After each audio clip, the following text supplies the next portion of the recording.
saya Mulyani. Di sini saya akan menjelaskan tentang pendekatan sistemik dan berkelanjutan, di mana ada isu SDGs yang pertama, kemudian ada STEM yang menjadi basic knowledge, kemudian ada ESD, Economic Sustainable Development, yang keempat ada Industri 4.0, kemudian ada Society 5.0 yang menjadi tujuan dari semuanya, seperti itu.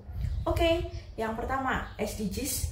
Apa sih yang kalian tahu tentang SDGs? Kalau yang saya tahu nih, itu ada 17 nilai di mana kita akan capai di tahun 2030, seperti no hunger, no poverty, kesehatan, pendidikan, kemudian ada gender, kemudian ada isu-isu lain lah yang pokoknya bisa dikaji ya kan. Nah, kemudian STEM, apa kamu tahu nggak kepanjangan STEM apa?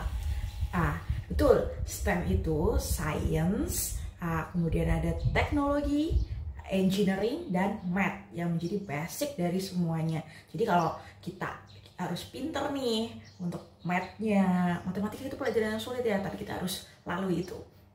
Ngitung duit juga butuh ilmu matematika kan. Nah, untuk kita mencapai mendapatkan teknologi, kita kan juga harus pintar matematika, teknologi, kemudian engineer gitu yang keren-keren ya kan. Terus habis itu ada ESD. Apa sih ESD? ESD itu kan Economic yang Sustainable Development, gimana kita dari dulu tuh mikirnya cuan semua ya kan, yang mengarahnya ke cuan. Apalagi milenial sekarang kan bergiat dengan banyak hal gitu kan, aja yang di masing-masing bidang yang digeluti tentu saja. Nah, tapi di sini kita harus mikirin nih biar sustainable. Dulu tuh kita bahas cuma tentang ekonomi saja ya, untuk meningkatkan pendapatan seperti itu, kemudian nilai uang, cuan ya.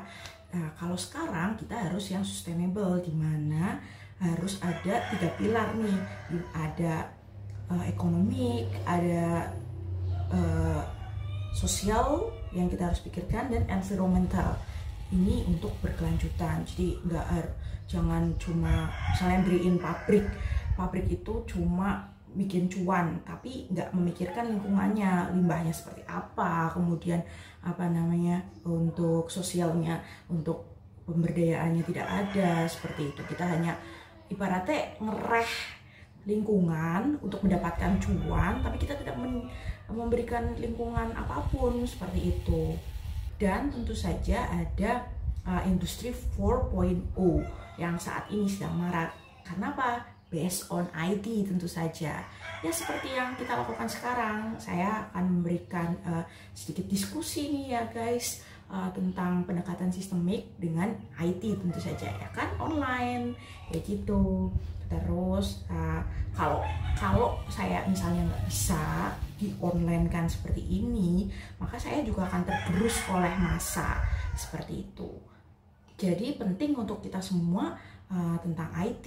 Kemudian 4.0 juga nggak cuma IT, ada channel, kemudian people to people, di mana kita dari channel itu networking ya kan. Kita nggak bisa nih sekarang berdiri sendiri terus habis itu biar kaya sendiri, itu nggak bisa. Kita tuh butuh orang lain, dimana kita misalkan saya bertani, kemudian saya bertani terus habis itu untuk untuk hasilnya dijual kan harus punya channel. Kayak misalnya kebun saya cuma 1000 meter, ya bisa dijual lokal. Tapi kalau misalnya kebun saya itu hektaran, gimana?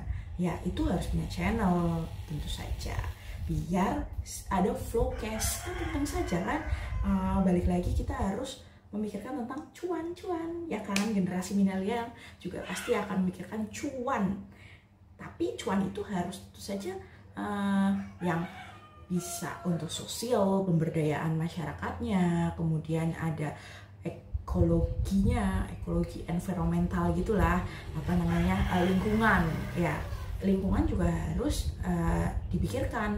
Kita harus menggunakan yang ramah lingkungan, atau limbahnya itu bisa diolah. Sekarang kan banyak teknologi ya, limbah rumah tangga seperti limbah organiknya itu pakai magotnya bisa buat makan lele, kita punya peternakan lele juga ya kan. Sebenarnya sekarang udah banyak teknologi-teknologi kayak gitu.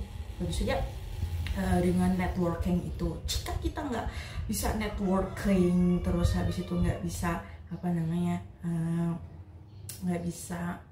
nggak punya channel individualis, nggak kolaborasi sama siapapun, ya kamu, saya juga akan tergerus oleh massa, ketinggalan nih sama yang lain kayak gitu. Terus habis itu yang terakhir dari semua hal ini, kita itu untuk menciptakan society 5.0. 5.0 apa sih? Kalau misalnya dari Dr. Agus itu menjelaskan tentang kayak di Jepang nih, kita tentang based on IT semua, kemudian efektif, efisien, terus no hunger, kayak gitu-gitu ya. Terus habis itu kalau di Indonesia mungkin lebih ke Pancasila ya kan. Di situ kan udah ada nih semuanya, kayak Tuhanan, pokoknya damai ya kan, setiap agama, kemudian kemakmuran ya kan masyarakat.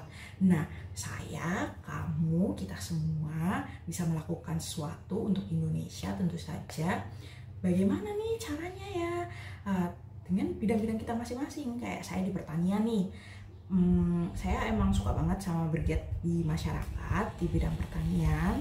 Kami menanam okra sebanyak berapa hektaran ya di wilayah Pantura, yang dimana ada channel dengan perusahaan, barangnya itu ditampung nih sama perusahaan. Karena okra, siapa sih yang mau makan okra di sini? Nggak ada orang Indonesia makan okra di sini. Ya paling kepastian 1 atau 2 kayak gitu. Padahal itu kan nggak enak sih ya, nggak enak karena berlendir, tapi khasiatnya jangan salah, buat diet kayak saya nih bisa, terus diabetes kayak gitu ya. Tapi tampungan di pasar Indonesia tuh nggak ada, jadi harus ada tampungan di mana pasar yang membeli dengan kapasitas besar, jaminan dibeli, jaminan uang yang dibayar, tentu saja kan, yang itu yang paling utama. Terus habis itu terus sisinya pemberdayaan masyarakatnya, di mana petani dengan harga yang udah dikontrak, harganya jelas, beliau-beliau petani ini dapat menghasilkan keuntungan nih. Keuntungannya untuk meningkatkan kesejahteraan petani tentu saja, ya enggak? Oke, saya dari pertanian, saya tentu saja bergerak di bidang pertanian untuk pemberdayaan petani okra di Kendal, Batang, Demak, Grobogan gitu. Oke, ini yang saya lakukan. Terus kalian apa nih yang kalian lakukan? Dadah.